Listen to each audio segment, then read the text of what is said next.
أعوذ بالله من الشيطان الرجيم بسم الله الرحمن الرحيم واذكروا الله كثيرا لعلكم تفلحون صدق الله مولانا العظيم وقال الله تبارك وتعالى في شان حبيبه بسم الله الرحمن الرحيم إن الله وملائكته يصلون على النبي يا أيها الذين آمنوا صلوا عليه وسلموا تسليما اللهم صل على سيدنا ومولانا محمد وعلى آلہ واصحابہ اجمعین۔ معزز سامعین، ایک شعر جو ہم سنتے رہتے ہیں اور شاید کچھ لوگوں نے نہیں بھی سنا ہو، یا تا اے پاسے اصلوں آویں نہ ہاں جے آیا ہی ڈیہوں ڈیہ وکھڑی ودھا، یا تو اس طرف تجھے آنا ہی نہیں چاہیے تھا، اگر آ گیا ہے تو لفظ ہے وکھڑی۔ یہ تصغیر کا ایک طریقہ ہے جو سندھی زبان میں تو بہت زیادہ استعمال ہوتا ہے، اسی طرح سرائکی زبان میں جس کی تھوڑی بہت شدھ بدھ ہے۔ سندھی زبان میں ہم بولتے ہیں چھوٹے کو ننڈو، اور بھی عاجزی کا لفظ اس میں ڈال دیں تو ننڈڑو، اور بھی کریں تو صفا ننڈڑو۔ یہ تصغیر کا ایک، یہ بھی عربی کا ایک کی اصطلاح ہے، سندھی گرامر کی بھی کوئی ضرور اصطلاح ہوگی اس کے لیے۔ تو ایک تو ہوتا ہے لفظ جو سرائکی اور سندھی میں بولا جاتا ہے وکھ، یعنی اردو میں بولیں گے قدم، ایک قدم اس کے آگے دوسرا۔ تو ہو سکتا ہے یہ شعر خواجہ غلام فرید کا ہو، واللہ عالم۔ وہ فرماتے ہیں یا تو اے پاسے اس طرف تمہیں آنا نہیں چاہیے تھا، جے آ گیا ہے تو وکھ ودھا۔ وہ لفظ وکھ بھی نہیں بول رہے ہیں، وکھڑی تصغیر کا لفظ استعمال کر رہے ہیں۔ وکھڑی کا مفہوم اردو میں کیا بنتا ہے؟ چھوٹا سا قدم، ایک بڑا قدم، ایک درمیانہ قدم، ایک چھوٹا سا قدم۔ وہ یہ فرما رہے ہیں کہ جب آ گیا ہے اس میدان میں تو وکھڑی ودھا، چھوٹا قدم بڑا۔ وہ چھلانگ مارنے کے لیے نہیں فرما رہے ہیں، جمپ مارنے کے لیے نہیں فرما رہے ہیں، دوڑنے اور بھاگنے کے لیے نہیں فرما رہے ہیں۔ وہ کہہ رہے ہیں چھوٹا قدم لیکن آگے کی طرف، لیکن آگے کی طرف، پیچھے کی طرف نہیں۔ ایسا ہوتا ہے زندگی میں کہ آدمی ایک قدم آگے بڑھاتا ہے بڑے تیزی کے ساتھ، پھر وہ 4 قدم پیچھے چلا جاتا ہے، پھر نہ وہ پیچھے کا رہتا ہے نہ آگے کا رہتا ہے۔ تو جب قدم، یعنی پہلے تو وہ کہہ رہے ہیں کہ تمہیں آنا نہیں چاہیے تھا، سوچ لینا چاہیے تھا کہ مجھے جانا ہے کہ نہیں جانا۔ جب تو آیا ہے تو وہ سمجھتے ہیں کہ تو سوچ سمجھ کے آیا ہوگا، غور و فکر کر کے آیا ہوگا۔ جب یہ فیصلہ لے لیا ہے تو پھر ایک قدم آگے، چھوٹا قدم آگے کی طرف رکھ۔ تو یہ جماعت بھی اسی مفہوم کو سمجھے، ہم سب اس مفہوم کو سمجھیں کہ ہم جب مل جل کے قدم آگے رکھتے ہیں پھر پیچھے نہیں لیتے، اور لینا بھی نہیں چاہیے، لینا بھی نہیں چاہیے۔ اور کبھی بھی ہمیں جو ایک ماضی کے افسانے ہوتے ہیں اس میں ہم گم ہو جاتے ہیں اور پھر اس تصورات میں ہی کھوئے رہتے ہیں کہ میرا باپ جو تھا وہ بادشاہ تھا، میرا دادا جو تھا وہ تو شہنشاہ تھا، پردادا جو تھا اس کو تو سکندر تھا۔ اس طرح کی ماضی کے افسانوں میں ہم کھوئے رہتے ہیں، جبکہ حال کے جو چیلنجز ہوتے ہیں جو ہمیں پکار رہے ہوتے ہیں کہ مرد ہے تو اتر آگے بڑھ اور مجھ کو سنبھال، اس سے ہم پہلو تہی کرنے کے لیے ہم پیچھے کی طرف سوچنا شروع کر دیتے ہیں۔ ہم اور آپ حال کے مرد بنے، اس لمحے کے مرد بنے، اس وقت کیا چیلنج ہے جو ہمارے سامنے ہے، پہلے تو اس کو سمجھنے کی ضرورت ہوتی ہے، پھر اس کو ٹیکل کرنے کی ضرورت ہوتی ہے، اس کو لینے کی ضرورت ہوتی ہے۔ یہ بہت بڑا فیصلہ ہوتا ہے۔ جب سمجھ گیا کہ یہ میری ذمہ داری ہے، جب سمجھ گیا کہ میں اس کو سنبھالوں گا، اس میں ہاتھ ڈالوں گا، تو پھر اللہ تعالیٰ فرماتا ہے ان تنصر اللہ ینصرکم، تم جب اللہ کی مدد کرتے ہو اللہ تعالیٰ کی مدد پہنچ جاتی ہے۔ صحیح طریقے سے جب اس مشکل کو تم سنبھالنے کی کوشش کرتے ہو اللہ تعالیٰ کی مدد پہنچتی ہے، کامیابی کے راستے کھلتے ہیں۔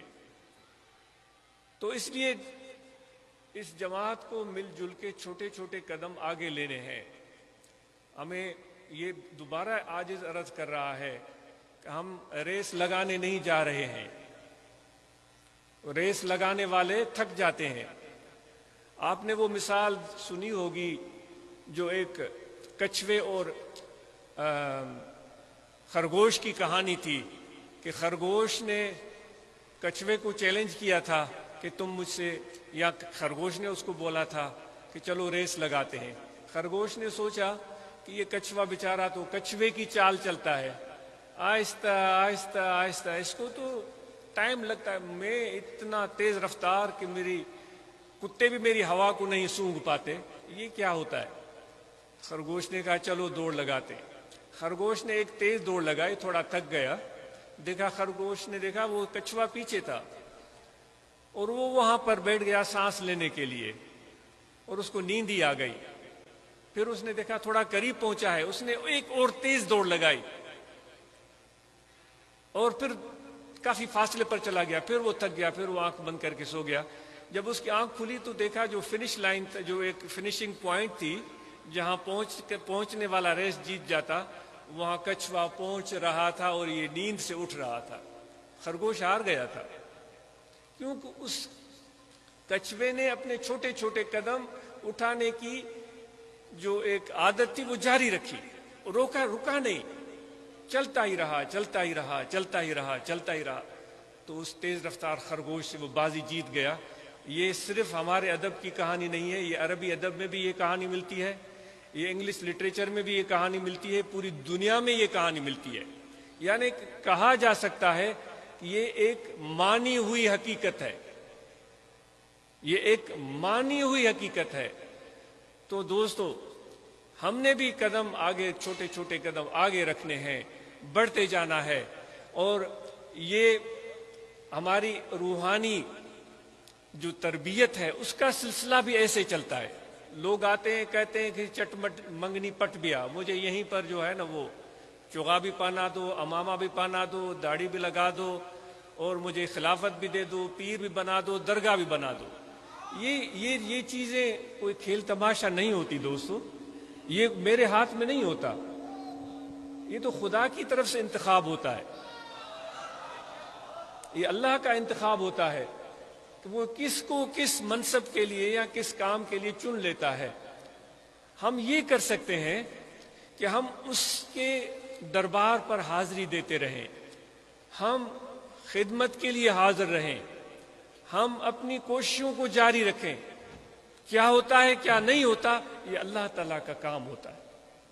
وہ خود فرماتا ہے اللہ یجتبی الیہ من یشاء، میں اپنے دوستی کے لیے جس کو چاہے میں اس کو منتخب کر لوں، یہ میری مرضی ہوتی ہے۔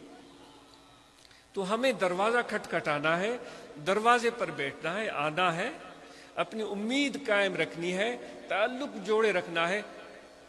در راہ طلب مردن شرط است، طلب کی راہ میں چلتے چلتے، یعنی طریقت کی بات ہو رہی ہے، یہ کاروبار کی بات نہیں ہو رہی ہے، یہ کوئی سیاست کی نہیں ہو، اس کی تقاضائیں الگ ہوں گی۔ میں طریقت کی راہ کی اس وقت بات کر رہا ہوں کہ اس طلب کی راہ میں چلتے جاؤ اور چلتے چلتے سفر کو جاری رکھتے ہوئے تم پر موت آ جائے، یہی کامیابی ہے۔ تو ہم تو اللہ تعالیٰ کو راضی کرنا چاہتے ہیں یا دنیا کو خوش کرنا چاہتے ہیں؟ ہم چاہتے کیا ہیں؟ یعنی یہ بھی طریقت کے راستے کی بات ہو رہی۔ تو بہرحال تو انشاءاللہ یہ چھوٹے چھوٹے قدم ہم آگے بڑھاتے رہیں گے، اور یہ جو بھی احباب یہاں آج پہنچے ہوئے ہیں ان سب احباب کو یہ گزارش کی جاتی ہے کہ جب ہم سفر شروع کرتے ہیں نا تو ہم کامیابی کی تلاش میں ہوتے ہیں. وہ کشوا بھی چھوٹے چھوٹے قدم اٹھا رہا تھا، وہ کامیابی کی تلاش میں تھا نا، کسی تلاش میں تھا. وہ خرگوش دوڑ لگا رہا تھا، وہ کیا چیز ڈھونڈ رہا تھا؟ کامیابی ڈھونڈ رہا تھا. تو ہم اور آپ اس طریقت کی راہ، اب طریقت کی میں بات عرض کر رہا ہوں، جب طریقت کی راہ میں اٹھا رہے ہیں قدم، چل رہے ہیں، تو ہم کامیابی چاہ رہے ہیں، ہم کامیابی چاہ رہے ہیں. تو جو آیت کریمہ میں نے عرض کی، اللہ تعالیٰ فرماتا ہے کہ جب تک میری محبت کی راہ میں چلتے ہو، میری الفت کی راہ میں چلتے ہو، میری قربت کی جستجو میں چلتے ہو، تو پھر اللہ تعالیٰ فرماتا ہے پھر مجھے یاد کرو بہت زیادہ. وَاذْكُرُوا اللَّهَ، بہت زیادہ یاد کرو، کثرت سے یاد کرو، تو تم کامیاب ہو جاؤ گے. تو اسی ذکر کی تلقین ہمیں مرشد نے فرمائی ہے. تو یہاں ہم نے تعلق قائم کیا مرشد کے ساتھ، نسبت قائم کی، اور مرشد نے کہا کہ اللہ تعالیٰ کا ذکر کرو. تو وہ ذکر قلبی ہوتا ہے جس کی یہاں تلقین کی جاتی ہے. زبانی ذکر بھی اپنی جگہ ہے، لیکن قلبی ذکر کی شان نرالی ہے، یہ افضل ترین ذکر ہے. اس ذکر کا طریقہ یہ ہے کہ یہاں بائیں جانب انسان کا دل ہے. اس دل میں آپ کھڑے بیٹھے لیٹے سوئے جاگے ہر وقت توجہ رکھیں کہ دل ذکر کر رہا ہے اللہ اللہ اللہ اللہ اللہ اللہ اللہ. یہ قلبی ذکر ہے، یہ خیال اور توجہ سے ہوتا ہے. تو جو پہلے بات عرض کی جا رہی تھی کہ جب ہم میدان میں اترتے ہیں، تو جس میدان میں ہم اترے ہیں، ہم نے کامیابی کی تلاش میں قدم بڑھائے ہیں. تو میں نے عرض کیا تھا چھوٹے چھوٹے قدم اٹھائیں گے، اور پھر عرض کیا تھا کہ وہ تیز دوڑنے کی بزرگ نے، خواجہ صاحب نے ذکر نہیں کیا ہے، انہوں نے چھوٹے قدم کا ذکر کیا ہے، شعر پڑھا تھا. تو وہ جو ہماری کامیابی کی طرف یہ جو قدم بڑھانے کی بات ہو رہی ہے، اس طرح سمجھے دو طرح کے گھوڑے ہوتے ہیں. بڑا خوبصورت جانور ہے گھوڑا، بہت ہی خوبصورت، بہت ہی پیارا جانور. تو ایک گھوڑے وہ ہوتے ہیں جو ایک چھوٹے مقابلے کے لیے تیار کیے جاتے ہیں، چھوٹی ریس کے لیے تیار کیے جاتے ہیں، وہ جیت جاتے ہیں چھوٹی ریس. کچھ گھوڑے ایسے ہوتے ہیں جو جنگ کے لیے تیار کیے جاتے ہیں، کچھ گھوڑے ایسے ہوتے ہیں جو لمبی ریس کے لیے تیار کیے جاتے ہیں، جو تھکتے نہیں ہیں. وہ صبح سے شام تک دوڑیں گے، تھکیں گے نہیں. تو فقیروں، ہمیں مرشد کامل نے لمبی ریس کے لیے تیار کیا ہے. یہ کوئی ایک دن یا ایک ہفتے کی ریس نہیں ہے. یہ ریس تو جس طرح میں نے عرض کیا تھا، طلب کی راہ میں مرنا ہی کامیابی ہے. اس جستجو میں تا دم آخر ہمیں سفر کو جاری رکھنا ہے. تو آپ لمبے ریس کے گھوڑے ہیں، تو وہ آپ سفر کو اس انداز میں جاری رکھیں، بڑھتے چلے جائیں. اور پھر اللہ تعالیٰ فرماتا ہے کہ جب تمہیں مشکلات آن گھیریں، دشمن آپ کو آ کر گھیر لیں، آپ کے دین کے دشمن، آپ کے جان کے دشمن، آپ کے اولاد کے دشمن، آپ کے اموال کے دشمن وہ آپ کو گھیر لیں، تو پھر تمہیں یہ کرنا ہے کہ مجھے یاد کرتے چلے جاؤ، مجھ پر بھروسہ کرتے چلے جاؤ، اور قدم آگے بڑھاتے چلے جاؤ، تو تم کامیاب ہو جاؤ گے. وَاذْكُرُوا اللَّهَ كَثِيرًا لَعَلَّكُمْ تُفْلِحُونَ. اللہ تعالیٰ کا ذکر بہت زیادہ کرو، تم فلاح پا جاؤ. کامیابی کو لفظ فلاح سے بیان کیا گیا ہے. کیا خوبصورت ایک مرکب بنایا گیا ہے، کمبینیشن بنایا گیا ہے، ذکر اور فلاح. فلاح کا جو لفظ آپ کے ذہن میں آتا ہے، فلاح کیا ہوتی ہے، وہ تو عربی کی لغت ڈھونڈنی چاہیے. اگر مجھے پہلے پتا ہوتا کہ لفظ فلاح سامنے آئے گا تو آج ضرور وہ ڈکشنری دیکھ کر آتا کہ فلاح کو عربی لغت میں کس طرح بیان کرتے ہیں. لیکن جو میرا ناقص خیال ہے، وہ سوچ ہے، اس کے مطابق میں یہ اس کو بیان کرنے کی کوشش کرتا ہوں. ہو سکتا ہے یہ غلط ہو.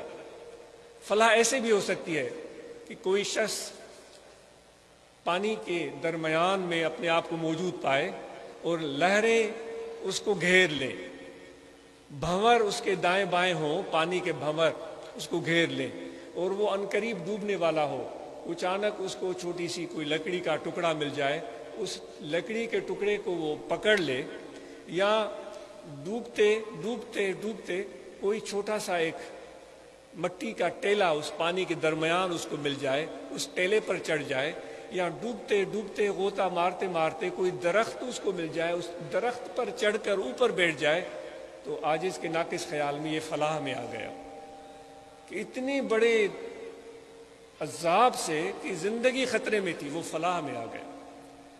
فلاح کا مفہوم یہ ہوتا ہے کہ وہ شخص اپنے آپ کو نہ صرف بچانے کی کوشش میں لگا ہوا ہے، وہ اس طرح بچانے کی کوشش میں لگا ہوا ہے کہ وہ کسی سے دشمنی مول نہیں لیتا، دشمنی کسی کے خلاف پالتا نہیں ہے، کسی کو نقصان پہنچانے کا تصور اس کے دل میں نہیں ہے، اپنی کامیابی چاہتا ہے، اپنی ترقی چاہتا ہے، اپنے آگے بڑھنا چاہتا ہے، لیکن کسی اور کے نقصان کی قیمت پر نہیں، کسی اور کے خسارے کی قیمت پر نہیں۔ وہ اوروں کا بھی بھلا چاہ رہا ہے لیکن اپنی کامیابی کے لیے بھی کوشش کر رہا ہے، یہ ہوتی ہے فلاح۔ تو فقیروں، کبھی بھی ہم اور آپ کے دل میں ایسا خیال نہ آئے کہ بھائی وہ جو کہتے ہیں نا کہ ایک پیاسی بکری تھی، اذانیں بھی ہو رہی ہیں، وہ اچھا اس کو چھوڑتے ہیں۔ تو اب ذکر کا طریقہ آپ نے سن لیا، اور ذکر کو جاری رکھیں، صبح بھی ذکر کریں، شام بھی ذکر کریں، آپ سب کو ذکر کی اجازت ہے، اور مراقبہ کریں۔ مراقبہ سے پہلے ختم شریف پڑھیں، ختم شریف پڑھنے کے لیے 11 مرتبہ درود پاک، 1 مرتبہ سورہ فاتحہ، 11 مرتبہ سورہ اخلاص، سورہ قریش، اور پھر درود شریف، یہ ہم اپنا معمول بنائیں، ہم روزانہ ختم شریف پڑھیں، یہ ہم اپنے آقا و مولا حضرت صلی اللہ علیہ وآلہ وسلم کی بارگاہ میں تحفہ پیش کریں، آپ کے آل پاک کی بارگاہ میں، صحابہ، خلفاء راشدین، ائمہ کرام، سب اولیاء، خصوص مشائخ نقشبند، خاص الخاص مرشد کامل کو، پھر آنکھیں بند کر کے اور سب چیزیں، خیالات دل و دماغ سے نکال دیں، مکمل حضور قلب ہو۔ ہم ایسا مراقبہ پتہ نہیں ہم نے کبھی کیا بھی ہوگا یا نہیں کیا ہوگا، مکمل یکسوئی، ہر چیز بھول جائیں، کچھ بھی یاد، بلک ہمارے مرشد تو فرماتے تھے کہ اپنے آپ کو بھی بھول جائیں، بس اللہ پاک کی ذات پاک موجود ہے، اور جو سانس اندر جائے اللہ، جو سانس باہر جائے اللہ، اللہ اللہ اللہ اللہ اللہ، یہ ذکر کی مشق جاری رہے، مرشد کامل کا تصور ہو، ان کے سینے سے وہ فیض، وہ روشنی ہمارے دل میں آ رہا، اور نماز پابندی سے ادا کریں۔ جو اب آپ نے رپورٹ سنائی کہ الحمدللہ مثالی برانچز قائم ہو رہی ہیں، 250 کے قریب ان کی برانچز، مثالی برانچز کی تعداد انہوں نے بتائی، مجھے امید ہے اس شریف کے موقع تک مثالی برانچز کی تعداد جو ہے وہ 300 سے بھی کراس کر جائے گی، اور انہوں نے 700 سے زائد برانچز بتائیں کہ ہماری جماعت اصلاح المسلمین کی برانچز ہیں، اور الحمدللہ بہت جلد آپ 1000 کے ہندسے کو بھی عبور کر لیں گے، یہ برانچز بڑھیں گی، اور پھر آپ کے پاس دستور عمل موجود ہے، اس کے مطابق جو بھی عہدیداران ہیں اپنے کام کو بہتر طریقے سے سر انجام دینے کی کوشش کریں، اور ہم سب نماز کا اہتمام کریں، پابندی سے ادا کریں، دل کے حضور سے ادا کریں، رمضان کے مہینے میں ہم روزے رکھیں، زکوٰۃ جس کسی پر واجب ہے وہ زکوٰۃ ادا کرے، صاحب دولت غنی لوگوں پر حج فرض ہے تو وہ حج ادا کریں، اسی طرح جو فرائض ہیں شریعت کے ہم ان کا پورا دھیان رکھیں، اور باقی ذکر صبح سے لے کر شام تک ذکر، اور اپنے معاش کو مضبوط بنائیں، محنت کریں اپنے کاروبار میں، اور اللہ تعالیٰ آپ کے معاش کو کشادہ بنا دے، اور پھر اپنی اولاد، بیٹے اور بیٹیوں کو تعلیم دلوائیں، بہتر سے بہترین تعلیم دلوائیں، ان کی اچھی تربیت کریں، اور ہم یہاں سب یہاں پر اکٹھے ہوئے ہیں سیکھنے کے لیے۔ عرس مبارک کے بارے میں اعلان ہوا، ہماری دعا ہے کہ یہ عرس مبارک خیر و عافیت سے ہو، اور جو بہتر ہو وہی ہو، اور ہماری دعا ہے کہ ہمارا ملک پاکستان اور ترقی کرے، آپ لوگ ترقی کریں گے تو ملک ترقی کرے گا، آپ کی ترقی پر اس کا انحصار ہے، آپ کی کوششیں اس ملک کو بہتر بنا سکتی ہیں، تو باخبر رہیں صورتحال سے، ملک کی صورتحال سے باخبر رہیں، اور خود باخبر رہنے کی کوشش کریں۔ میرے منہ کے الفاظ سن کر کہ صحیح اس نے مجھے یہ بتایا تھا کہ وہ یہ کچھ ہو رہا تھا، نہیں، خود آپ اس کو سمجھنے کی اور پرکھنے کی کوشش کریں کہ صحیح کیا ہے اور غلط کیا ہے۔ جب ووٹ دینے کا زمانہ آئے تو ضرور ووٹ کاسٹ کریں اور سوچ سمجھ کے ووٹ کاسٹ کریں، جو آپ کے لیے کیا بہتر ہے، آپ کے بچوں کے لیے کیا بہتر ہے، آپ کے مستقبل کے لیے، پھر آپ کے گاؤں کے لیے کیا بہتر ہے، پھر آپ کے علاقے کے لیے کیا بہتر ہے، پھر آپ کے صوبے کے لیے کیا بہتر ہے، پھر آپ کے ملک کے لیے کیا بہتر ہے۔ سوچ سمجھ فیصلے کریں، جب ضمانت بھی ہے ووٹ کیا کریں اور غور فکر کے اور سوچ بچار کر کے صحیح جگہ آپ اس کو استعمال کیا کریں۔ ہماری دعا ہے کہ آپ کے شعور میں اضافہ ہو، آپ کے علم میں اضافہ ہو، آپ کی سمجھ میں اضافہ ہو، اور حضور اللہ تبارک و تعالیٰ بھی سمجھ والے اور ہمت والے لوگوں کو پسند فرماتا ہے۔ حضور علیہ الصلوۃ والسلام بھی علم والوں کو زیادہ پسند فرماتے تھے۔ سنا آپ نے، علم والوں کو، وہ علم وہ جس کے ساتھ حق اور باطل کو سمجھنے کی اور پرکھنے کی جس میں صلاحیت ہو، جس نے کتابیں تو بڑی پڑھ لی لیکن حق اور باطل کو پرکھنے کی صلاحیت نہیں ہے، اس میں سچ دو غلط اور صحیح کو سمجھنے کی اس میں صلاحیت نہیں ہے، تو پھر اس کا علم کس کام کا ہوگا۔ حضور علیہ الصلوۃ والسلام علم والوں سے پیار کرتے، تو اس لیے یہ جماعت بھی اپنے بچوں کو علم کے میدان میں آگے بڑھا رہی ہے۔ ہماری بیٹے، ہماری بیٹیاں علم کے میدان میں آگے بڑھ رہے ہیں، تو وہ قرآن مجید بھی پڑھ رہے ہیں اور اس کے ساتھ جو ماڈرن ایجوکیشن ہے، اسکول، کالج، یونیورسٹیز کی تعلیم بھی حاصل کر رہے ہیں۔ آپ سب کا بہت شکریہ، جزاکم اللہ خیر۔ جی، یہ دعا فرمائیں جو ہمارے فلسطینی بھائیوں پر کٹھن ٹائم آیا ہوا ہے، اللہ تعالیٰ ان کی مشکلات کو آسان کرے، اور جو عالم اسلام ہے ان کو توفیق ہو کہ ان کے لیے بہتر فیصلے کریں، ان کی معاونت کریں، اور ہم جہاں جہاں مظلوم دنیا میں بستے ہیں، مشکلات کا شکار ہیں، ان سب کے لیے دعا ہے، ہم سب کے لیے دعا ہے۔ اللہم صلی علی سیدنا اللہم ربنا آتنا فی الدنیا حسنۃ